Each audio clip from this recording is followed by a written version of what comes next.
Y posteriormente, en la cárcel, cuando yo tenía 20 años, 8 años después, escuchar su voz en Escucha Chile, el programa de Radio Moscú, era un bálsamo.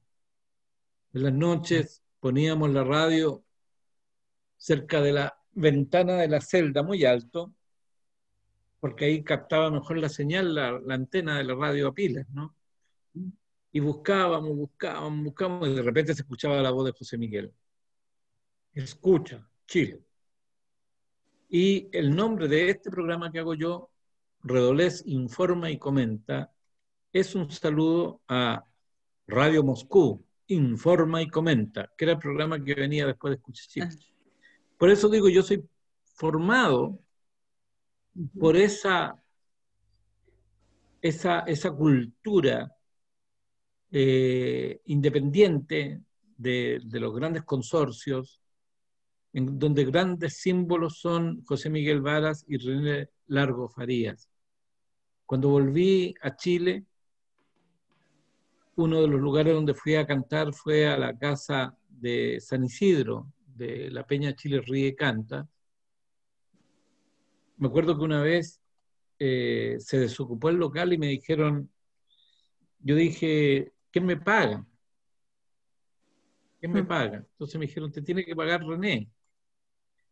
¿Y dónde está René? Anda a buscarlo para adentro, me dijeron. Y me metí por las piezas para adentro, preguntando, y de repente me dicen, pregunta ahí, me dicen. Y toco una puerta y estaba el René. Abre y me dice, Mauricio, pásame. el programa está a punto de iniciar, así que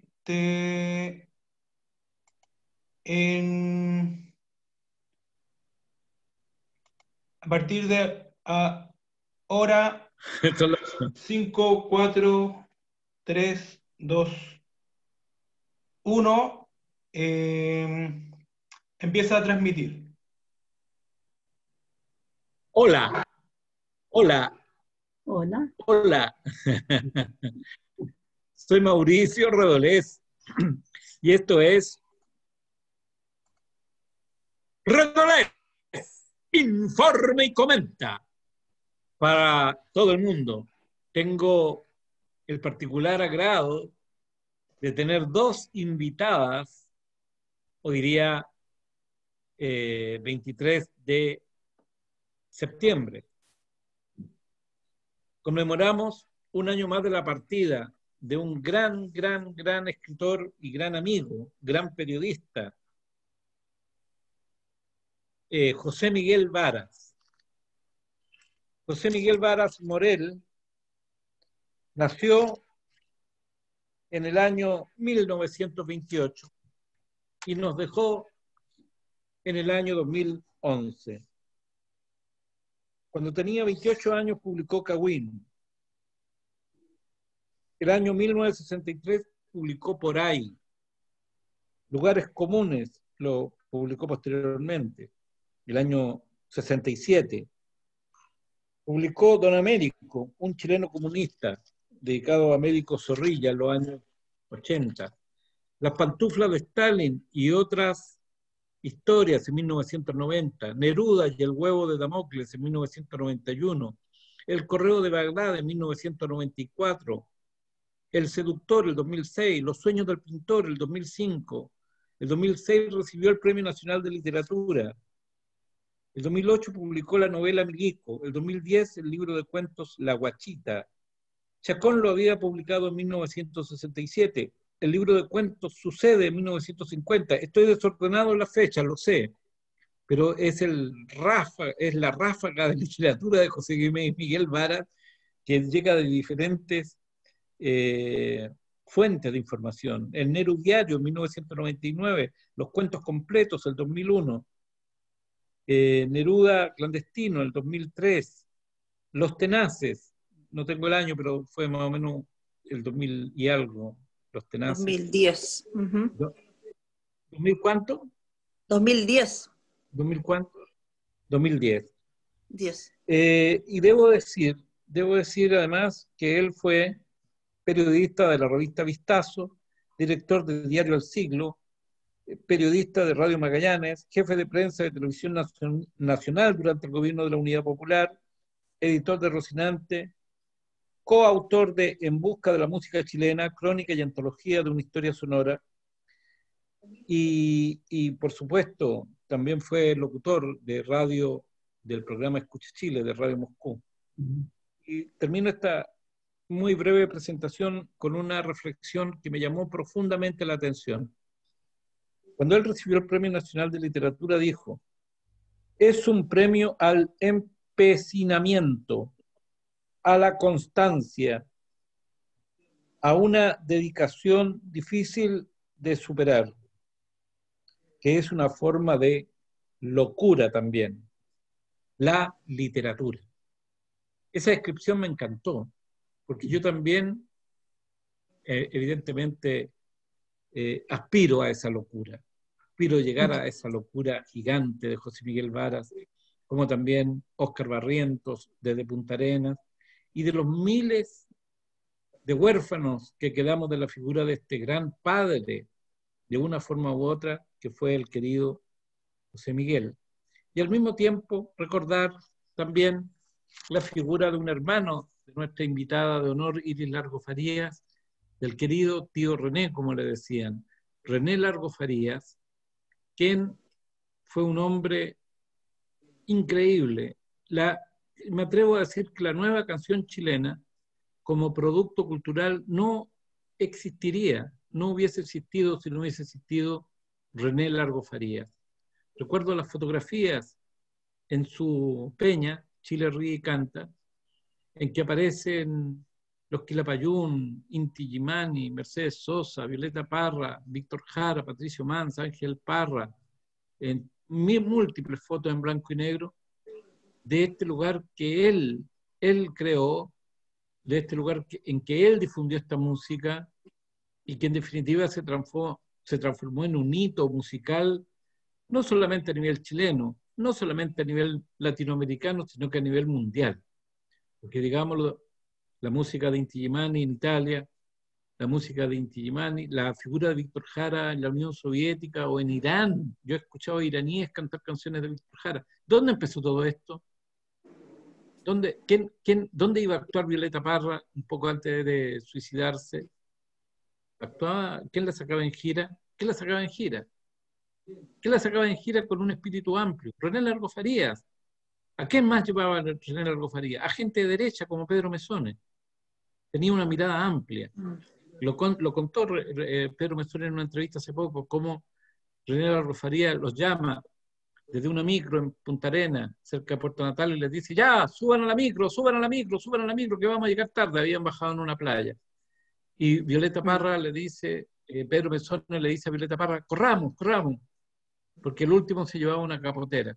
Y Violeta Parra le dijo a Pedro Mesones: no, yo no corro, le dijo, yo no tengo 17 años.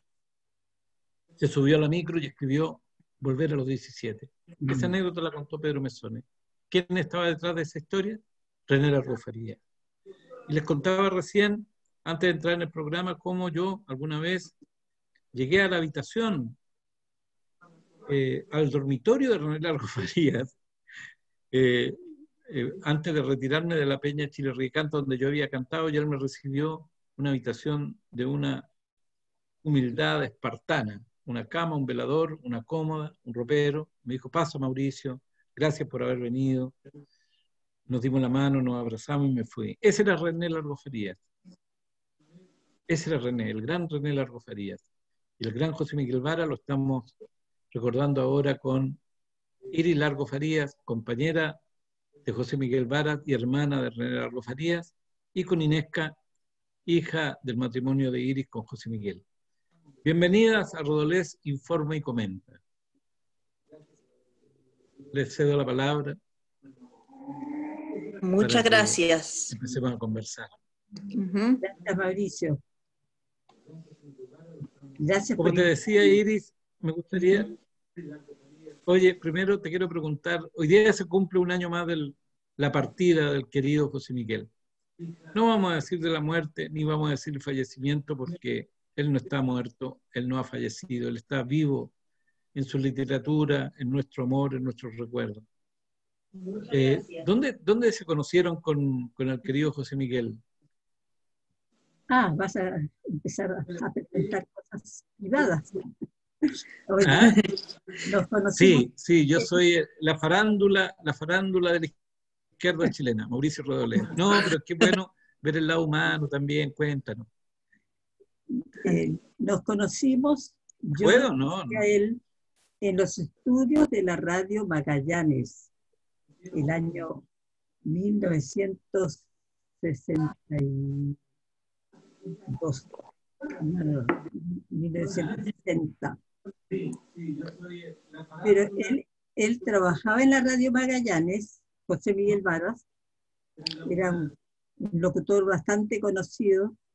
Yo estudiaba pedagogía en francés en el pedagógico de la Chile y me encantaba un programa que hacía José Miguel Varas, a quien lo conocía de lejos como locutor, un programa que se llamaba Dulce Francia. Dulce France. Lo escuchaba todas las noches. Bueno, ahí lo conocí como locutor. Después pasó el tiempo, pasaron los años. Él, cuando lo conocí, estaba casado con Blanca Reden, su primera esposa. Tenían 2 hijas, Andrea y Mariana. Y como decía, pasó el tiempo y pasaron cosas. Ellos se fueron a Praga, después volvieron a Chile. Ya el matrimonio más o menos separado, y finalmente se separaron. Entre tanto, yo estuve en México, en Mexicali, Baja California, y regresé a Chile en enero de 1964. Bueno, ahí ya nos conocimos de otra manera, como amigos, como compañeros. Trabajamos juntos en la Comisión de Propaganda del Partido Comunista en la campaña de Salvador Allende. Ahí me tocó conocerlo más. Y bueno, después apareció por ahí el rey Apolo, hizo algunas jugarretas. Terminamos siendo pololos. ¿En qué año lo habías conocido tú? El 60. La primera vez que lo viste cuando hacía Dulce Francia, ¿en qué año era eso? ¿Cuándo era? ¿Sí? ¿En qué año? 1960, 1950, entre 1958 y 1960. Ya. Trabajaba en Oye, Magallanes de entonces. Oye, y ustedes se fueron a Moscú el 73. El mismo año 1973 llegaron a Moscú, ¿no? Sí, pero antes estuvimos en Moscú en 1969. Ya. En enero de 1900, perdón, en marzo de 1969 partimos José Miguel, Mariana, Anaítis y Cristina a Moscú. José Miguel, perdón, estoy equivocada, partimos con Anaíris y Cristina nomás. Como José Miguel iba como corresponsal del siglo en Moscú. ¿Ya? En Moscú. ¿Y ahí aprendiste ruso? ¿Aprendiste ruso? Aprendí, no quiero jactarme, no aprendí ruso, pero entendía, hablaba, leía el diario en ruso. Tuve clase de ruso en la radio Moscú. Sí, igual la sabía ruso. Sí. Pero mis hijas, especialmente Inés, Sí. me decían, mamá, ojalá aprendas un poquito más de ruso. Ojalá hables mejor el ruso. Oye, Oye, Iris, y con tu hermano René, ¿quién era mayor, tú o él? ¿Qué año murió? ¿No te escuché bien? No, ¿quién era mayor? ¿Quién era mayor? Ah, ¿René? René era 6 años y medio mayor que yo. Pero él siempre, cuando me ¿Cuántos hermanos eran presentaba, ustedes? ¿cómo? Cuando me presentaba decía, te presento a mi Sí, hermana mayor, pero él era casi 7 años. Era 7 años mayor, casi 7 años mayor. ¿Y de dónde eran ustedes? ¿De qué parte de Chile? De Huasco. Nacimos todos en De Puerto Huasco. Huasco. Ahí Mm. los 6 hermanos, 5 hombres y yo, nacimos en Huasco. Yo alguna vez vi un hermano tuyo que se parecía a René en el funeral de José Miguel, justamente. Había un hermano tuyo sentado ahí. Mm. Lo saludé y tenía un parecido con René, me acuerdo. Oye, y René, bueno, murió fue asesinado, ¿no? Sí, ¿En qué año fue? 2000, 1992. en el, noven- el 92. 92. Sí. 1992 Eh, ya no estaba, ya no, eso, ya no estaba Pinochet, pero el aparato represivo de la dictadura seguía intacto y seguían intactas muchas cosas que sean en 1992.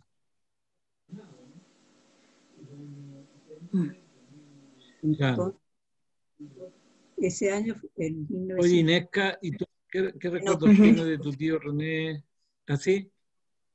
perdón, estábamos hablando los dos al mismo tiempo. Sí. Sí, cuéntame. ¿Qué, ¿Hablo Cuéntame. yo? ¿Qué dijo? No, no entendí.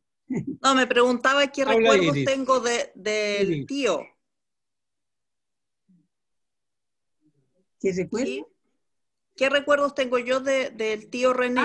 Inesca. Sí. Inesita. Ujú.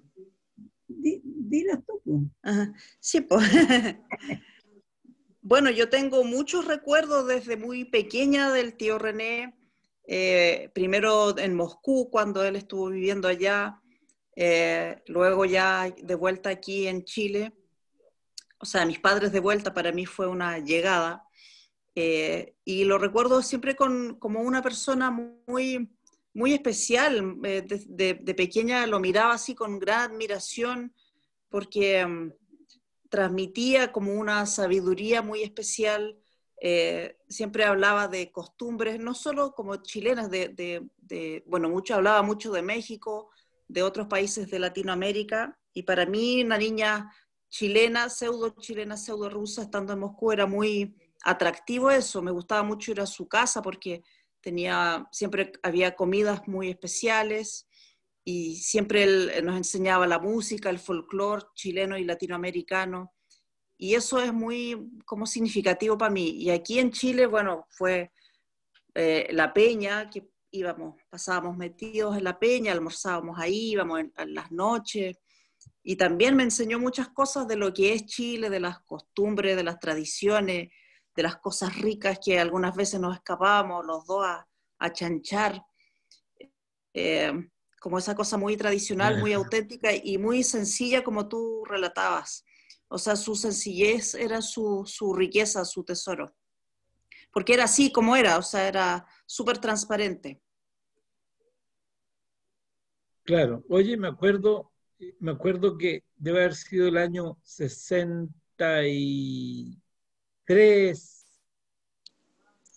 no, 65, 66 más o menos. René hacía un programa con niños, ¿no? En el canal de la Universidad de Chile. Sí, ¿Te acuerdas cómo se ujú. llamaba, Iris, ese programa? Se llamaba Enciclopedia del Aire, algo así.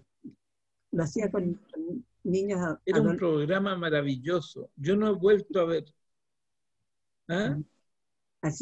Hay ¿Cómo? algunas personas, algunos ilustres locutores, algunos que participaron en ese programa cuando tenían 12, 13 años, Ujú.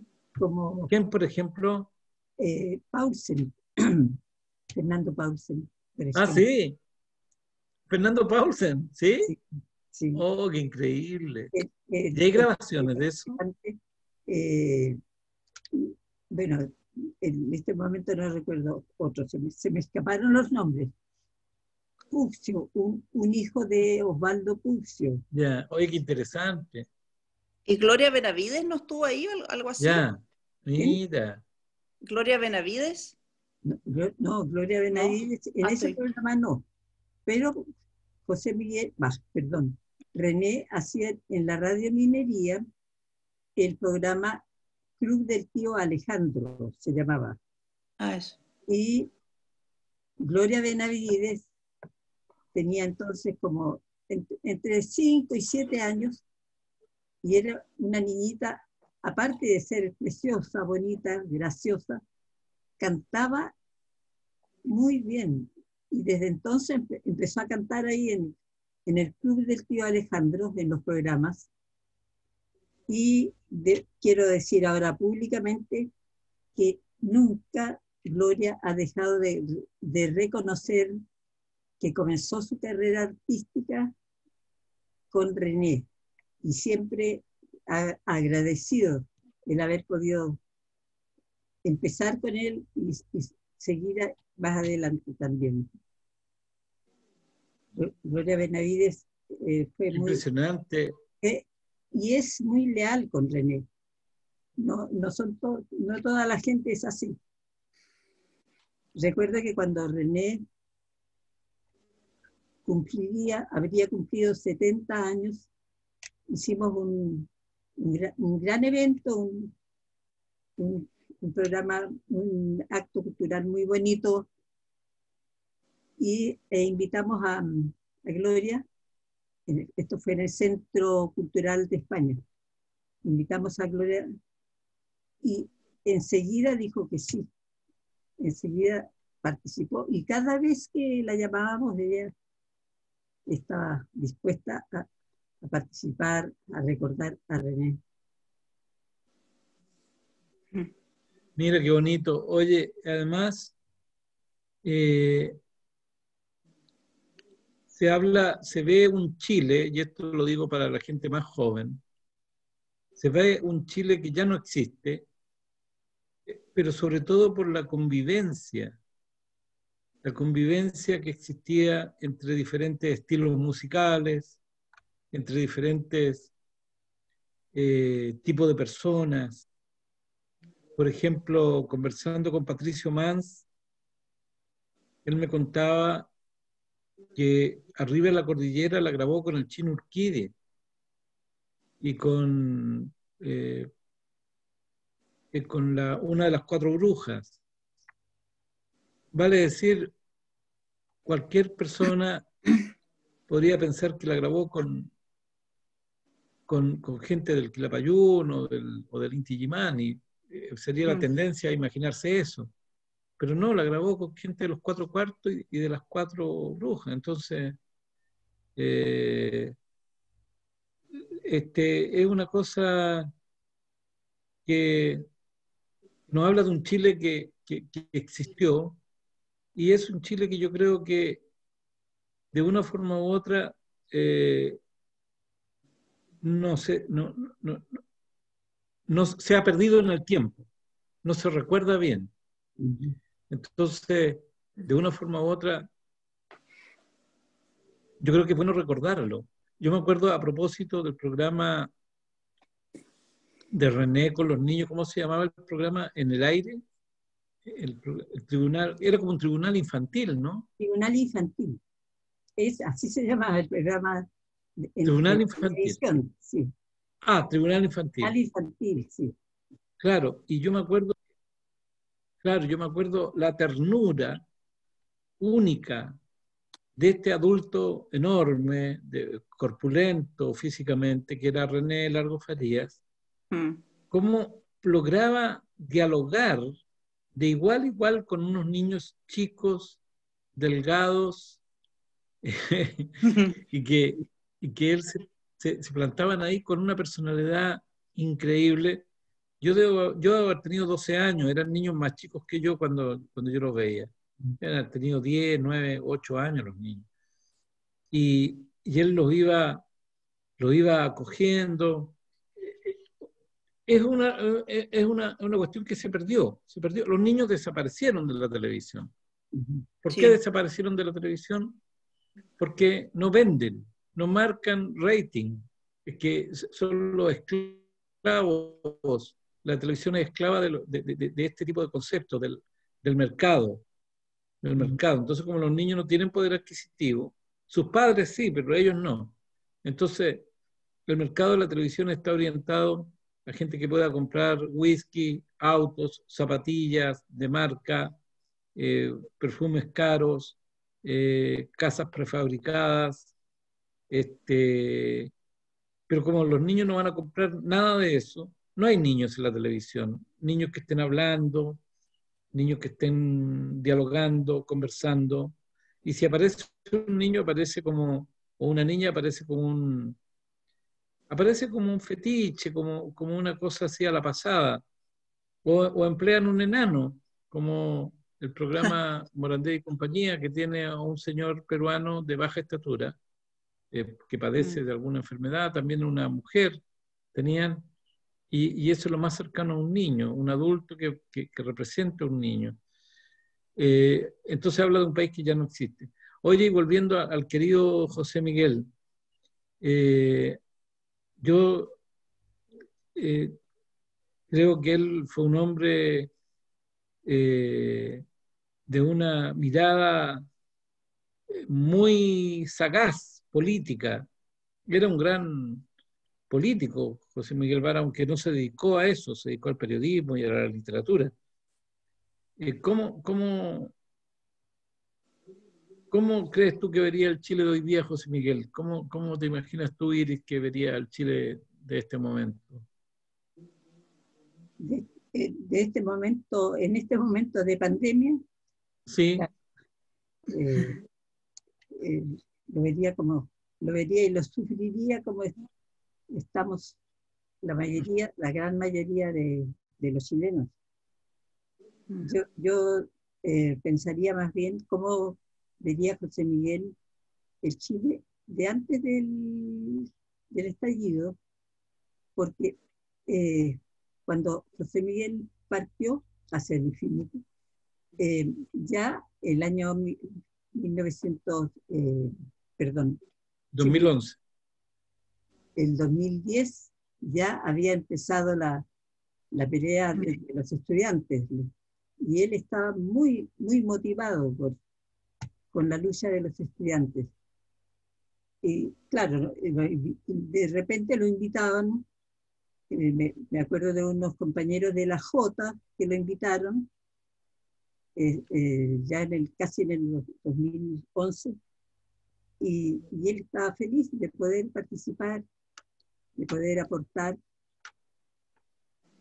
Ahora estaría, bueno, como te digo, estaría enfrentando, tratando de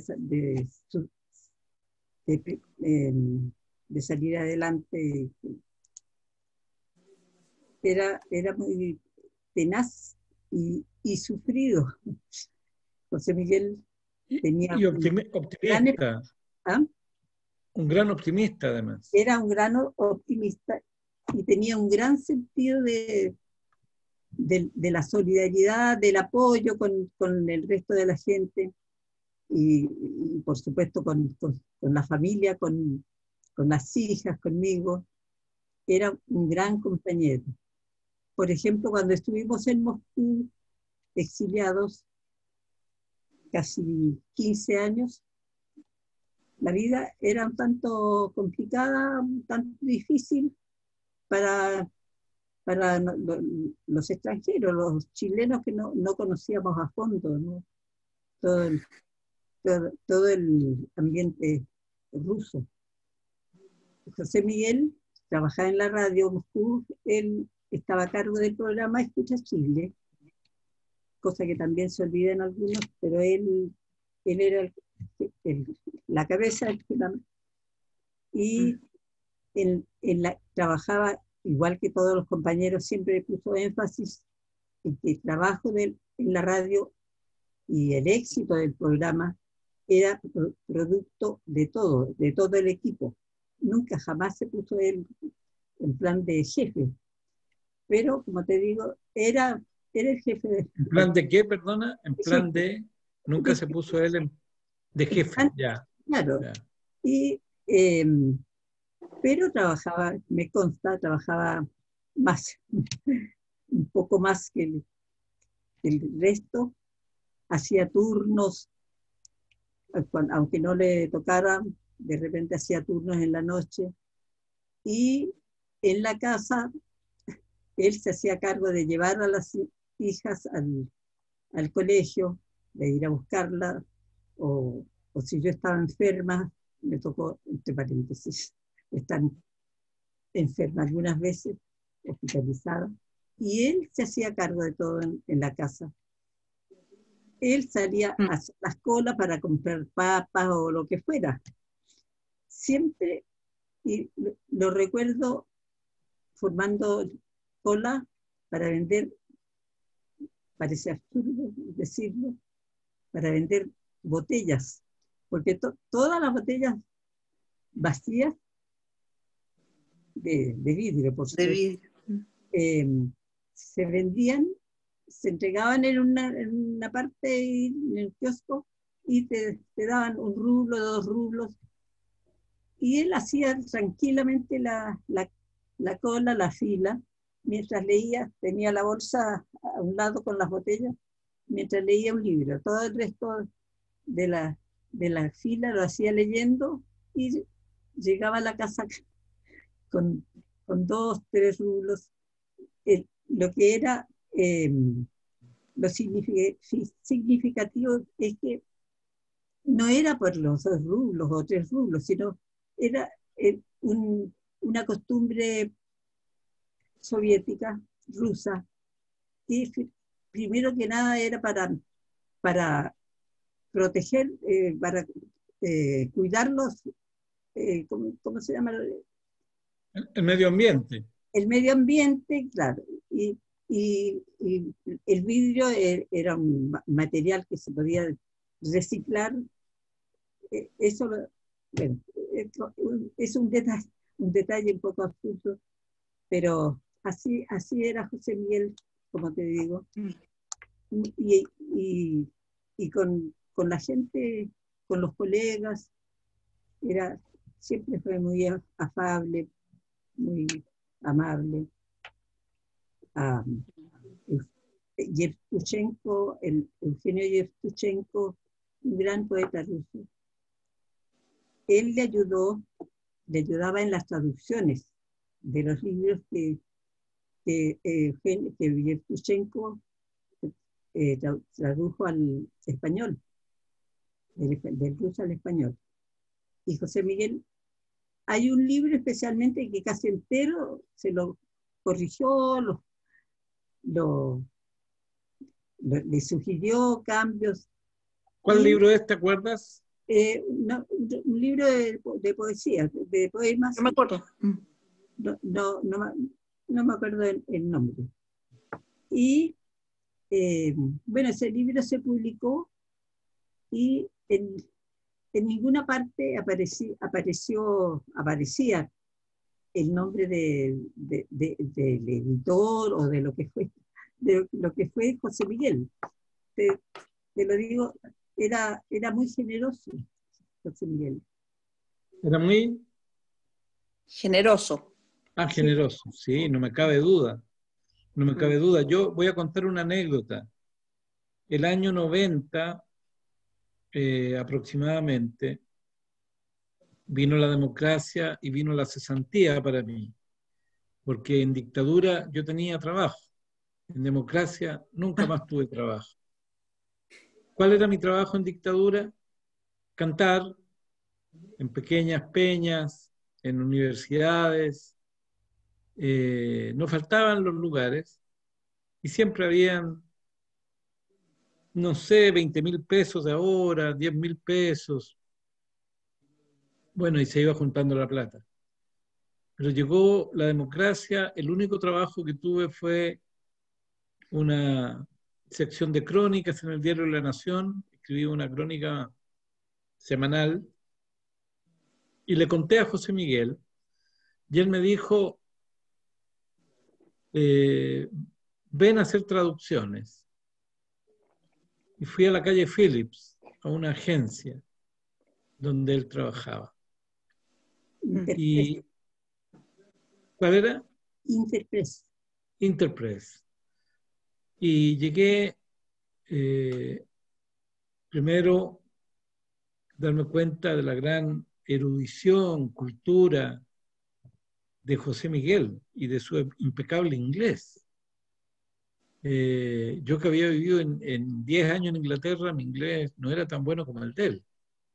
Hablaba muy bien inglés, conocía muy bien el idioma. Yo podía así traducir, le presentaba las traducciones y él las corregía siempre. Y digo su cultura porque habían palabras que, no sé, me acuerdo las lluvias monzónicas. ¿Qué es eso? Le decía yo, las lluvias monzónicas. Me decía, mira, bueno, en la India hay una temporada de lluvia que se llama los monzónicos. Ese tipo de detalles.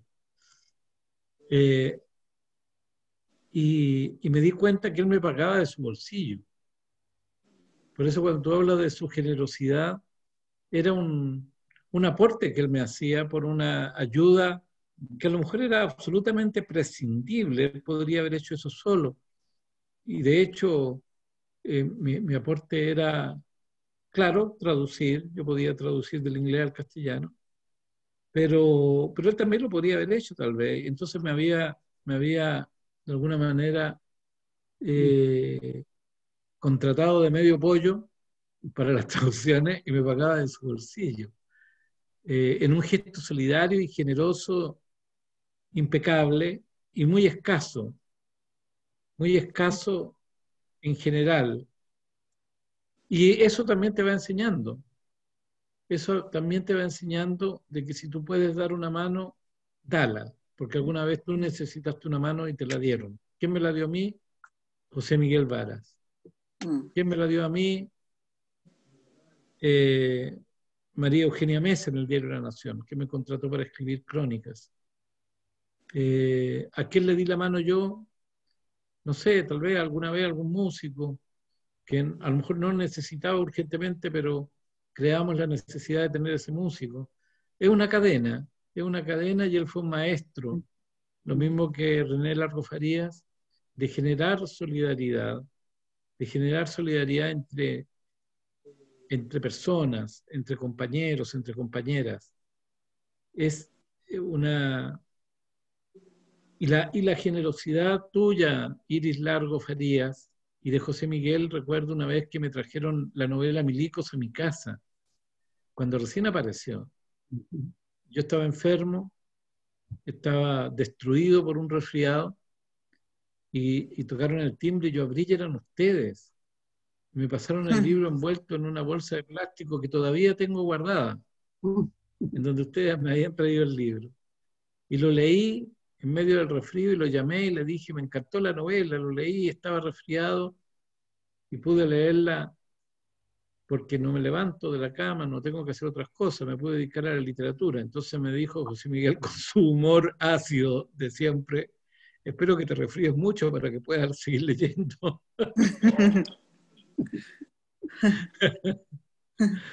Él era así, era increíblemente sarcástico. En su funeral, Miguel Launer dijo algo que me hizo pensar mucho. Una especie de flema británica que tenía José Miguel. Una manera de decir las cosas que te dejaban en el aire, como cuando decía, sucede. Sucede. Que es el título de uno de sus primeros libros, Sucede. Y que equivale al It Happens, que dicen los británicos, ¿no? It happens. Sucede. Such things will happen. Esas cosas suelen ocurrir. Entonces, tenía esta cultura tan amplia, el conocimiento de la sociedad rusa, impecable, de la sociedad soviética, su conocimiento de la literatura universal, de la literatura chilena. Por otra parte, el querido René fue el primer empresario que sacó de Argentina alguna vez a Mercedes Sosa. La primera vez que Mercedes Sosa salió de Argentina, vino a Chile invitada por René Largo Farías. Imagínate el monstruo musical que estaba procreando con esa invitación el querido René. La primera vez que yo actué en Chile fue justamente en la calle Victoria Subercasox con la Alameda, en el Centro Cultural Mapocho, donde René hacía la peña Chile ríe y canta. Y yo estaba en la casa de un amigo que compartía departamento con Ana Iris. Ana Iris debe haber tenido unos 19 años, unos 18 años, y estudiaba ingeniería en la Universidad de Chile. Y yo estaba con este amigo, un hijo de Nicomedes Guzmán, el Pablo Vázquez. Y le digo, y Pablo, que me conocía, me dice, ¿y por qué no vas a cantar a la peña de Chile Ríe Canta hoy día? Y yo le dije, vamos, pero vamos pensando, me van a decir que no, van a decir que... No, todo lo contrario, llegué allá, René, a quien yo no conocía, me puso de inmediato en la programación. Recuerdo que canté Canción para la más chiquitita de todas, que era mi caballito de batalla, y un blues, Nutrias en abril. Y dentro del público estaba una persona que es amigo mío hasta el día de hoy, Tito Escárate, quien debe haber tenido Tito también unos 25 años, y que se impresionó mucho que alguien tocara un blues en la peña de René Largo Farías, que era más bien de música folclórica. Y además el humor que había, me acuerdo que salió una señora que cantaba, una señora rubia de unos 45, 50 años, que cantaba ella folclore con un señor que la acompañaba en arpa, pero no me acuerdo cómo se llamaba. Y había un borrachito, que nunca faltan en las peñas, y el borrachito, cada vez que ella terminaba, se levantaba, alzaba el puño y decía, bien, compañera Gladys Marín. No era Gladys Marín, pero tenía algún parecido. Y la gente se reía mucho y le decía, cállese, siéntese, pero si es Gladys Marín, canta ella, canta cueca. No, si no es Gladys Marín, le decían. Pasaban cosas muy divertidas. Oye, y la novela Milico, a mí me impresionó. Hoy día hablaba con un amigo, con Tito Tricot, y que estaba impresionadísimo con la novela Milico. Yo creo que alguien lo dijo por ahí, yo les voy a repetir, es la gran novela chilena de la dictadura. No hay otra novela como Milico. Y que yo creo que debiera ser más conocida. Creo que es tan profunda. En parte es autobiográfica, ¿no? De alguna manera sí. Ya. Y me permites Por favor, sí. A lo mejor no te acuerdas, pero ya no sé cuántos años atrás, tú me contaste a mí y a José Miguel de esta visita a la casa del amigo donde vivía Ana Iris y Cristina. Estaban aquí ellas, ambas se vinieron de Moscú a estudiar la carrera universitaria, a hacer la carrera universitaria aquí, a pesar de que en Moscú tenían todas las posibilidades. Bueno, y ahí vivían con Oscar Vázquez, el pelado. Pablo Vázquez. Pablo Vázquez. Y tú nos contaste así, aquella vez, y llegaste ahí, estaba Ana Iris, y tú dijiste, sí, claro, ahora tengo que ver dónde voy a ir a cantar. Bueno, Ana Iris te dijo, anda, ¿por qué no vas a la Peña Chile y canta de mi tío? Antes que te lo dijera Oscar Vázquez. Oye, por supuesto, no, él estaba ahí, pero Claro, Pablo Vázquez, sí, Pablo, no, ella estaba ahí, y yo la verdad es que yo había conocido a perdona, a José Miguel en Londres, y le contaba recién a un amigo que cuando lo conocí me llamó la atención. Me acuerdo que él alojó en la casa de un compañero en la que yo vivía. Yo arrendaba una pieza en esa casa. Y ahí llegó y alojó José Miguel, y al día siguiente al desayuno nos conocimos. Me levanté y él estaba tomando desayuno. Le regalé un libro que yo tenía, que él se llevó a Moscú, un libro de título muy largo, Notas para una contribución a un estudio materialista sobre los hermosos y horripilantes destellos de la cabrona tensa calma. Y que él me escribió comentándome qué le había parecido. Yo partía para Chile, me venía a Chile el año 75 y él me decía, cuida tu cráneo de poeta, no te vaya a llegar un palo de algún Paco. Tenía un humor tan particular el querido José Miguel. bueno, Parte de Y ese encuentro, Mauricio, lo relata en el libro Debo decir sucede, que hay una crónica sobre ti y sobre claro, la... sí, claro, ¿Te sí, acuerdas que lo leímos alguna vez juntos? cuando, sí, sí. cuando José Miguel Y me da, llegaba, perdón, cuando José Miguel, aquella vez, y otra me parece que fueron 2 o 3 veces que estuvo en Londres, estando tú allá. Bueno, llegaba y me contaba rápidamente, con mucho entusiasmo, lo bien, lo interesante que había sido estar contigo. Primero conocerte ahí, porque se conocieron, y después tú lo dejaste muy impresionado también por tu optimismo, por tu deseo de luchar. Hmm. Grandes recuerdos sí, tuyos. nos hicimos muy amigos con José Miguel. A mí me honró con su amistad. Además que yo, cuando llegué recién a Inglaterra, el año 75, llegaba a Inglaterra un boletín del Partido Comunista que era conocido como el Boletín Rojo. Y yo lo primero que hacía cuando recibía el Boletín Rojo no era leer el informe político, no, que eran excelentes, hechos por la Comisión Política y con mucha información del interior. Tampoco las crónicas, tampoco el informe económico que lo hacía Hugo Facio y que era superior al informe político, porque ya ahí entrábamos a la parte dura de la realidad nacional, con mucha información y con la gran capacidad analítica de Hugo Facio.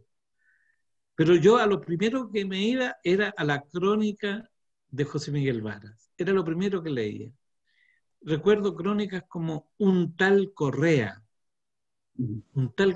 que yo no me cansaba de leerla, la leía y la volvía a leer, y la volvía a leer, y la volvía a leer, y hablaba de Luis Corvalán Lepe, secretario general del partido, que en la clandestinidad se había llamado Correa, era el apellido que tenía en la clandestinidad de los años 40, 50, y José Miguel había tenido que trabajar con él políticamente.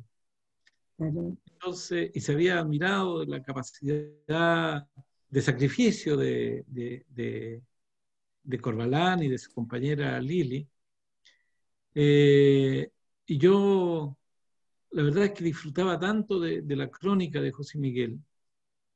Yo lo había leído además en la cárcel. Fíjate que en la cárcel pública de Valparaíso lo escuchábamos en la radio. Yo sabía que era el mismo ideólogo y lector de noticias del Canal 9 de la Universidad de Chile. Pero un día llegó por ahí, llegó la novela por ahí a la cárcel. ¿Quién la llevó? Lo ignoro. Llegó a mis manos y yo dije, pero ¿cómo? Es que además es escritor, yo no sabía, ¿no? En mi ignorancia yo no sabía que él era escritor. Sabía que era periodista, sabía que era ideólogo, pero además escritor. Y me devoré los cuentos de por ahí, todavía los recuerdo. Entonces, era como una matriosca, ¿no? Había adentro de José Miguel Vara, había otro José Miguel Vara, y adentro de José Miguel Vara había otro José Miguel Vara. Estaba el periodista, el ideólogo, el amigo, el cuentista, el novelista, y además el hombre lleno de historias y de anécdotas, que iban desde historias que él había recopilado desde los tiempos de Recabarren en adelante. Su amistad con... me acuerdo que él siempre me decía, porque yo le preguntaba, le hacía preguntas y me decía, eso tienes que hablarlo con Virginia Vidal, por ejemplo. Y yo iba y le preguntaba a Virginia, José Miguel me dijo que hablara, sí, mira lo que pasa, y papá. Era un distribuidor de conocimientos, de amistades, de vínculos, impresionante el querido José Miguel, igual que la Virginia, a quien yo fui a ver un poco antes de que ella falleciera, antes de que partiera, fui con mi mujer, con Carito, y Virginia la adoró, se hicieron amigas. Carito estaba estudiando restauración en la Universidad de Chile, y Virginia tenía un elefantito que había comprado en Pekín y se le había roto la trompita. Eran unas conversaciones de cómo se reparaba la loza, ¿cómo se llama? La porcelana china, que era todo un cuento. Bueno, yo la llegada a ella había sido como un pase gol, como se dice, del querido José Miguel. Una generosidad, una historia de dos historias de dos grandes amigos y compañeros, y una historia que pervive en Iris Largo Farías, a quien espero visitar, como lo he hecho otras veces, dentro de poco, cuando termine esta famosa pandemia, llevarle, ponernos al día con las producciones discográficas y literarias, y llevarle el disco que espero que salga este año. Quiero seguir continuando, y poder continuar conversando de la historia de este país, que a veces permanece tan oculta y con las fuerzas de la derecha que pretende que se olvide. La verdad es que la memoria nos hace ser quienes somos. Y recordar a José Miguel y a René Largo Farías en un día como hoy, yo creo que ha sido un gran regalo para nuestras teleauditoras y nuestros teleauditores. Estoy muy contento. Te dejo la palabra, Iris, para que digas lo que quieras decir, igual que Inesca, por favor, adelante. Perdón, voy a decir algo técnico. Mamá, que te puedes correr un poquito porque te ves poco. Eso, ahí está mejor. ¿Sí? Como Ya. estabas al principio. Mauricio, mientras tú hablabas y te referiste a por ahí, me acordé de algo que quería contarte, aunque a lo mejor muchas veces te lo he contado. Es que cuando apareció por ahí, poco tiempo después fuimos a Isla Negra, a casa de Pablo Neruda. Y Pablo Neruda le dijo a José Miguel: me encantó tu libro, quiero hacer con él un libro. Él quería hacer un libro especial con por ahí y otro que no recuerdo, pero eso me quedó tan grabado porque él estaba muy contento y muy, le gustó mucho el libro por ahí. Y más adelante, después, de nuevo recordó que no ha hecho lo que él quería, Ya, con hacer una edición especial de por ahí.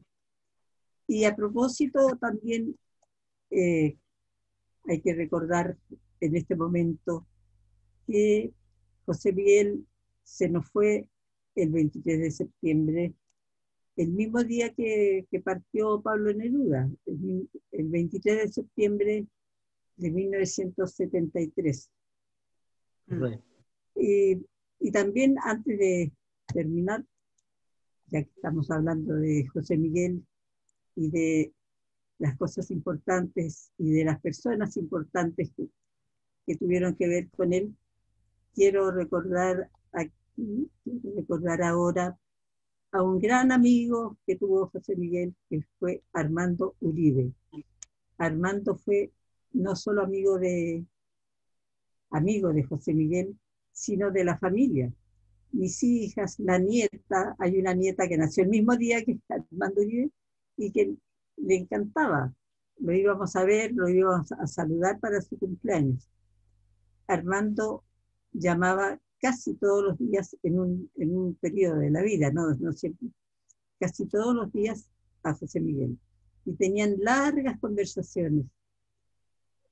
Armando, bueno, todos lo conocen, todos saben de su poesía.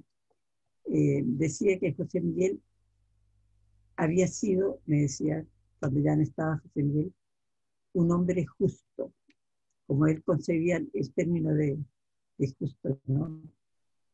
Y quiero recordar también aquí a dos personas que fueron muy, muy importantes en la vida de José Miguel en los últimos años, que son Pablo Slaszewski y Silvia Aguilera, los editores y directores de la editorial LOM.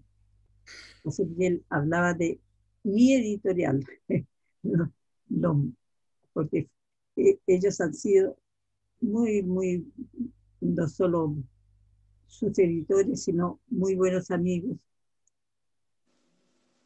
Siempre han estado conmigo, con nosotros, desde que José Miguel no está. Y estuvieron justamente hoy dándome un abrazo por los 9 años de ausencia física de José Miguel. Ausencia física porque él está siempre presente, con mis hijas, con sus libros, conmigo, con Mauricio, con Callito. Eso. Buenas noches, Mauricio. Buenas Qué lindo, noches. mami. Yo saludar también. A ver, dinos algo, Inesca. Sí, no, quería, bueno, también agradecerte por esta linda conversación, que podríamos seguir mucho rato, obviamente. Hay muchas cosas que contar y que compartir y todo. Así que muchas gracias, ha sido bonito y emotivo.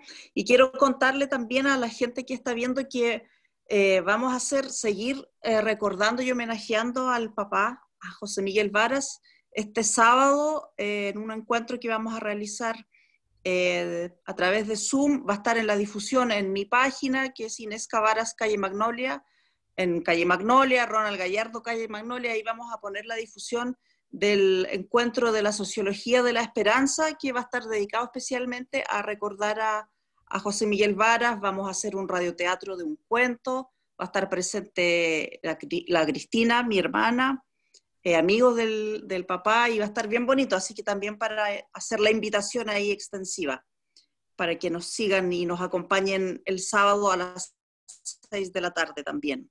Y muchas gracias a ti, Mauricio, un gran abrazo. Muchas gracias, Inesca, y también saludar en la distancia y en la memoria al querido Armando Uribe, que lo recuerdo una presentación alguna vez de algún libro de José Miguel en la Universidad de Chile, en la Casa Central, que lo presentó don Armando, y cómo se vivía la cultura en aquellos años, que creo que es algo que hay que, de una forma u otra, agradecer haber estado presente en eso. Y también saludar a los queridos Silvia y Paulo de LOM, quienes han realizado una gran labor en la difusión de la cultura y del libro, y que editaron al querido José Miguel Vara tantas veces. Saludarlos, agradecerles que me hayan editado a mí también los versos del subteniente o Teoría de la Luz Propia con el heterónimo Marcelo Reyes Candia. Bueno, abrazos, nos despedimos, muchas gracias Pío, que estuvo en los controles, y Muchas gracias. nos volvemos a ver. Gracias. Chao, chao. Chao. Chao. Chao, chao. Chao.